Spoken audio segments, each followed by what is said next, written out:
A very warm welcome to you. I'm glad you could join us on this week's edition of the program. We remain your source for all the latest happening in the world of business. My name is Susan Obiako. You are warmly welcome. On our lineup this week, first we join Faith and her guest, Mr. Adio Ayodele, CEO, Adio and Strategic Communication, on the CEO Rendezvous, on the concluding session of their interview where they looked at understanding marketing communication, key to changing insurance narrative in Nigeria. It was a thought-provoking conversation. Let's take a listen. 10 banking CEOs over the top of your head. You can't do that for the insurance industry. You know why? Because the executives in the insurance industry do not put themselves out there. They are not on roundtable conversations. They are not thought leaders, if you'd like. They are not trying to shift the frontiers. They might be charismatic in their own way, but you don't see that, in public. And people take their signals from the top of the industry.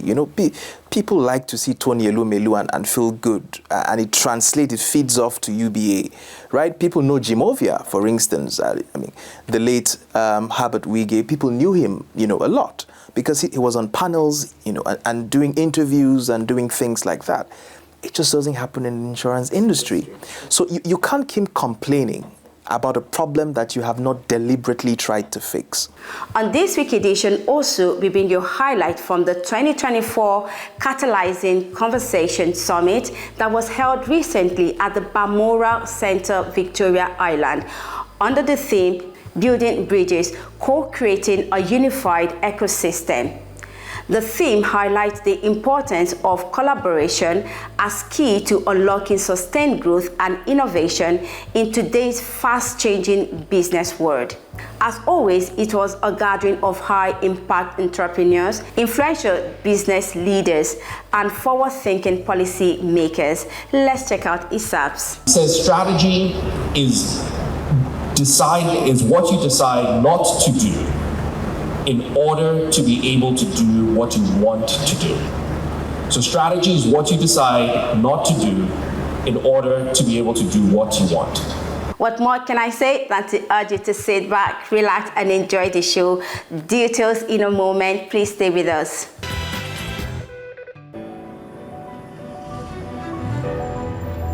Hi, I'm Pat Rankin, and they don't call me World Best for no reason. I only deal with the best, be it auto or business.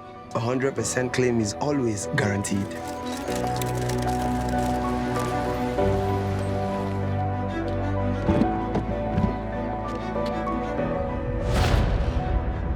Welcome to world-class insurance services.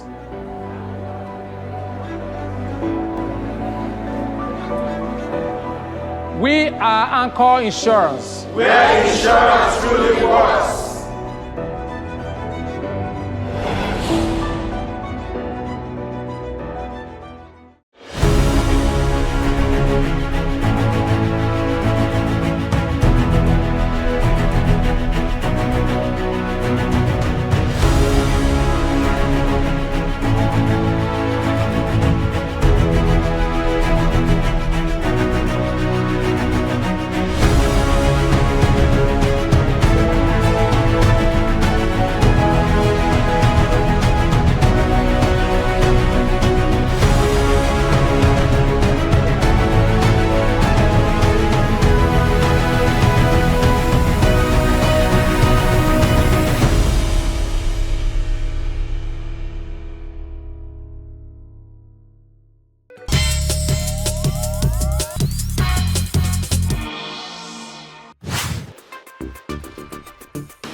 Okay, now, Mr. Joe, another question I would like to put to you is, when it comes to the insurance industry, would you also say that it's because they have not engaged professionals in trying to rebrand or reposition the insurance industry in the areas of changing the bad image or bad perception that they have among Nigerians? As I said, I don't want to put figures, but several attempts running into serious money, millions of naira have been spent by various...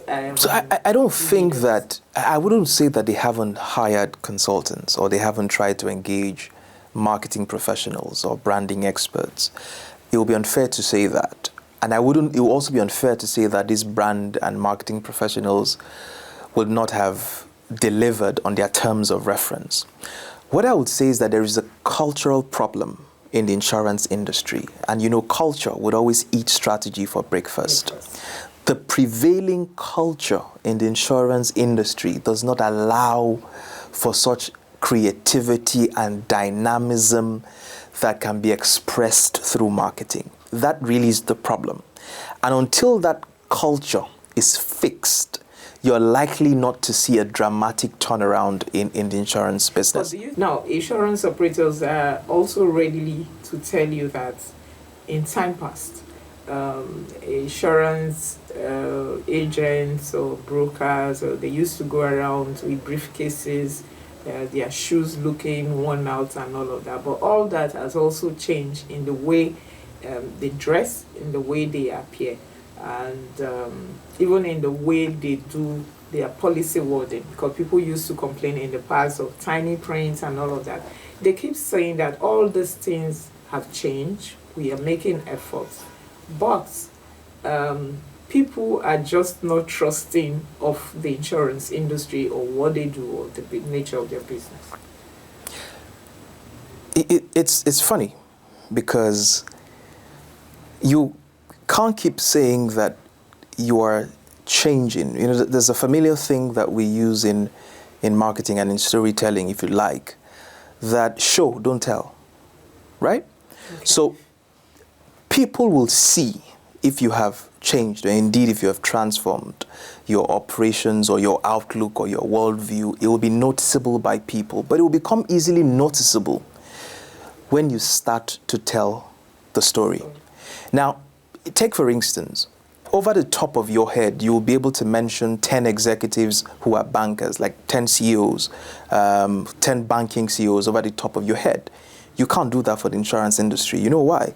Because the executives in the insurance industry do not put themselves out there. They are not on roundtable conversations. They are not thought leaders, if you'd like. They are not trying to shift the frontiers. They might be charismatic in their own way, but you don't see that, you know, in public. And people take their signals from the top of the industry. You know, people like to see Tony Elumelu and feel good, and it translates, it feeds off to UBA, right? People know Jim Ovia, for instance. I mean, the late Herbert Wigge, people knew him, you know, a lot because he was on panels, you know, and doing interviews and doing things like that. It just doesn't happen in the insurance industry. So you can't keep complaining about a problem that you have not deliberately tried to fix. Now, what they have done, and to their credit, I agree when you say that you don't see people walking around with rickety bad shoes as before. Yes, to a very large extent. And I can tell you the credit is largely because a lot of banks set up an insurance outfit, right? And so that culture sort of translated to the insurance partners that, you know, that they set up, right? But there has to be, that's the problem. So, Mr. Adio, I've also seen that some insurance companies, a few of them, have engaged influencers, social media influencers, some of these comedians, yes, popular people, in an attempt to also put themselves out there. What's your thoughts on that? Listen, every influencer, I mean, I did an entire lecture in the influencing process. What an influencer does for you, really and truly, is give you a wide audience. So my platform reaches 1 million people. You put your product on my platform, I'd help you reach, I'd help you give visibility to maybe 300,000 out of that 1 million. But whether those 300,000 people will be engaged by that product or whether they will believe what that content is saying is a different case, is an entirely different kettle of fish. Now, what needs to happen, and I'll give you a specific example. I'm sure you use the iPhone or an Apple product. What celebrity has marketed an iPhone to you that made you buy the iPhone? Right? So you don't necessarily need celebrities to change the perception of people.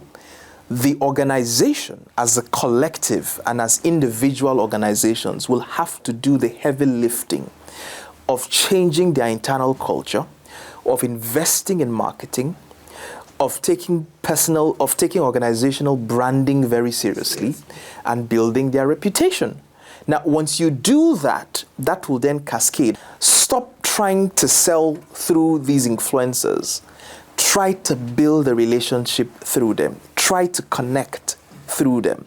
And that way, you will get the attention of your target audience. And perhaps you will start making a lot more sales than you ever envisaged, before.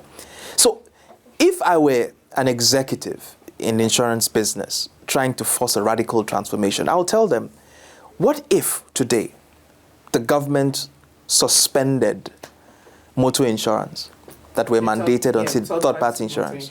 What if today there were no demands for insurance clients to access a certain amount of loans and things like that? How would we be in business?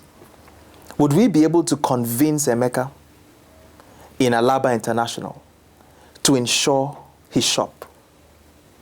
Would we be able to convince Kayode in Balogun Market, after several incidents of fire, to insure his wife's lace shop? Would we be able to do that? If your answer is no, that's the gravity of the trouble that you're in. And that's where your marketing effort needs to begin. Because Kafaya in Balogun Market has to know you, has to trust you, has to feel that you understand her business before she'll be willing to engage you and subscribe to whatever product that you're selling. And that's where the work and the heavy lifting has to begin. Unfortunately, I don't see that. I don't see that hard work in that direction yet. Finally, Mr. Joe, when marketing communication is deployed accurately, what does it do, or how can it really affect or change the fortune of the Nigerian insurance industry, in your opinion? I'd use an analogy to answer your question.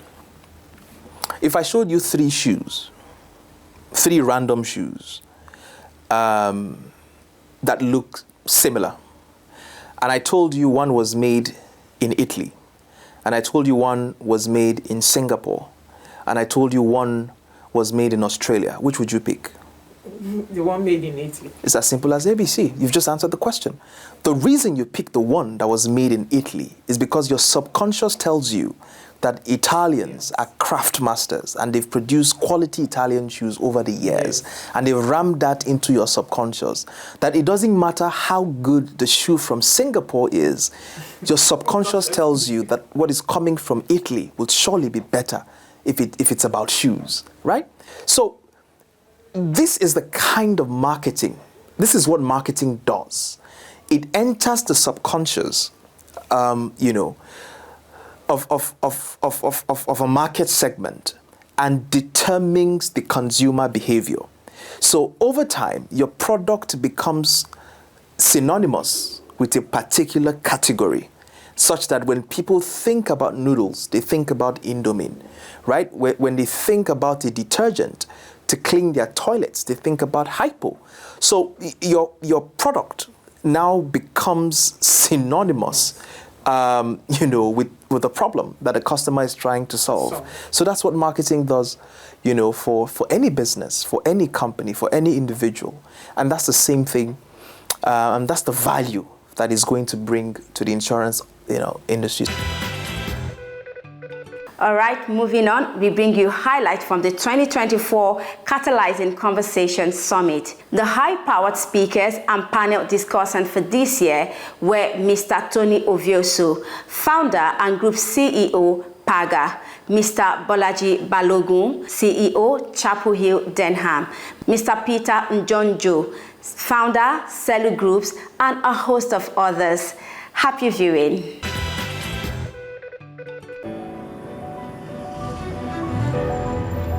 Hi, I'm Pat Rankin, and they don't call me World Best for no reason. I only deal with the best. Be it auto or business, 100% claim is always guaranteed.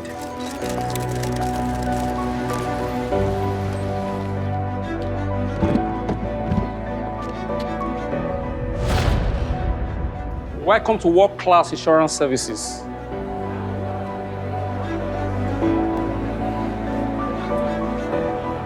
We are Anchor Insurance. Where insurance truly works.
What is not in doubt is that if you're building a business here, you will always have exciting times.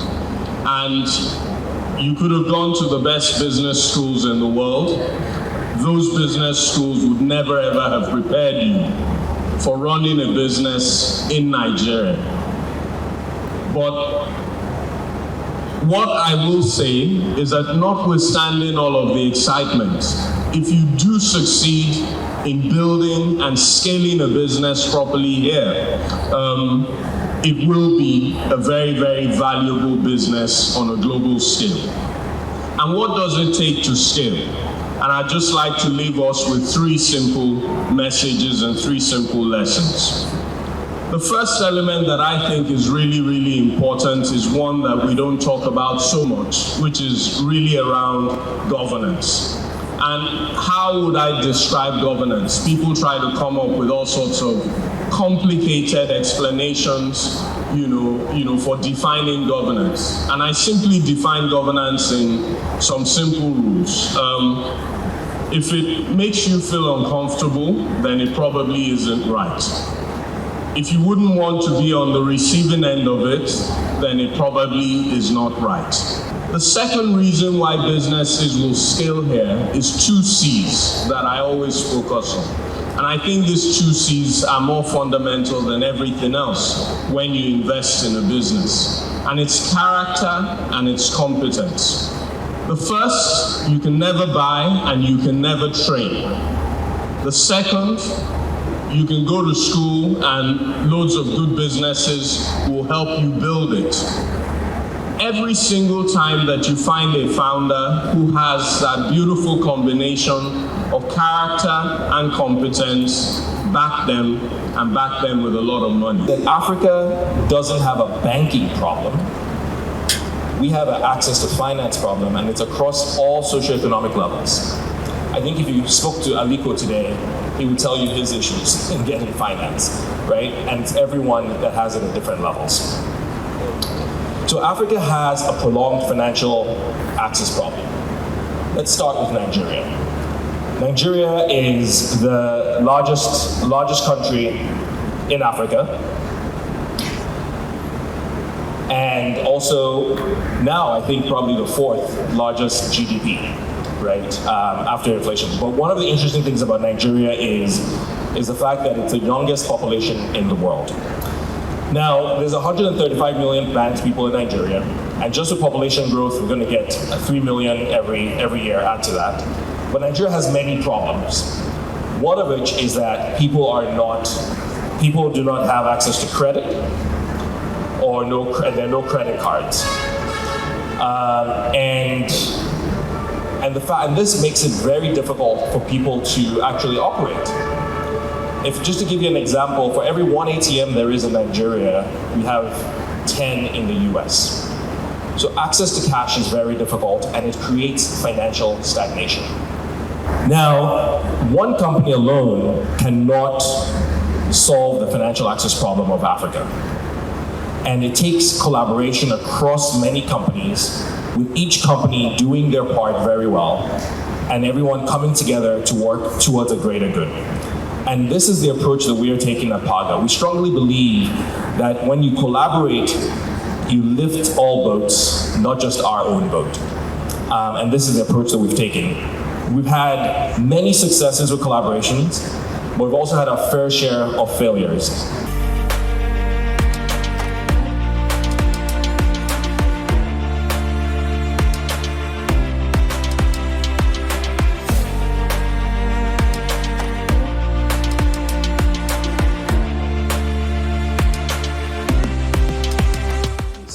How do we then, as an ecosystem, right, as a business ecosystem across the continent, change the narratives around failure?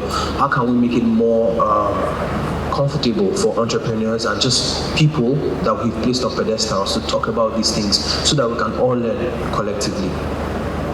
Peter, you can go first. So I would say that failure is part of a journey. It's not a destination.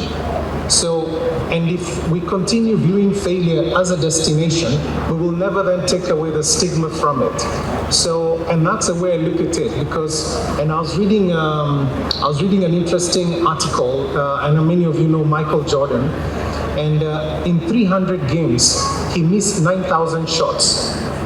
And in 26 of those games, the ball was passed on to him, and he was expected to make the final shot that was a winning shot, which he did not make. But today, we still look back at Michael Jordan as the greatest player that ever lived on the basketball court. But the key thing is that for him, he was able to wake up the next day and perform at the similar level to what he did yesterday. And I think that's where we need to get to as entrepreneurs. You will have a setback today, and it's okay. You know, sometimes when your idea meets the real world, things will not work out as planned, and it's fine. And what you need to do is wake up tomorrow and try again. And if something did not work yesterday, change it. And do not be beholden to holding on to something that doesn't work. And that level of dynamism is what creates success. And there's many successful entrepreneurs sitting here. Their journeys were not smooth. There's days that they had were good days, and there's days that were bad days. But what happens is that we've just learned to celebrate the good days. And it is important for us to also see these are the bad days. And how do I then manage myself through some of these challenges? And the more we're able to do that, I think the more resilient we will become as an ecosystem.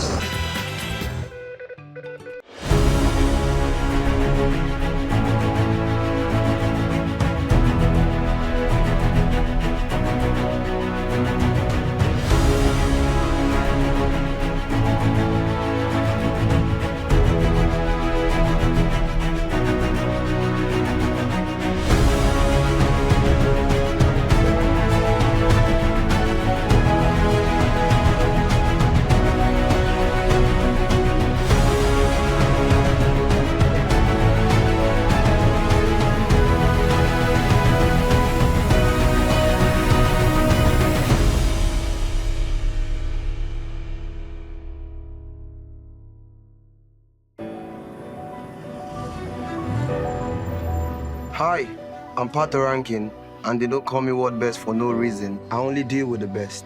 Be it auto or business, 100% claim is always guaranteed.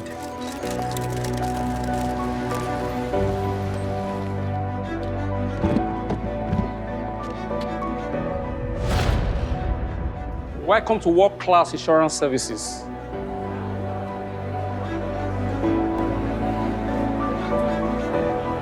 We are Anchor Insurance, where insurance truly works.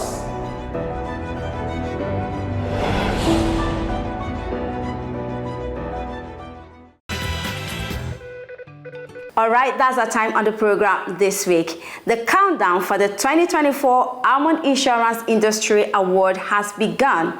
Friday, 1st November at the Queen's Park Event Center, Water Corporation Drive, off Legally Ayorinde Street, Victoria Island, 5 p.m. red carpet. For tables and tickets, please call the numbers showing on your screen. Email almondproduction@gmail.com. My name is Susan Obiako. From the entire team, it's a goodbye.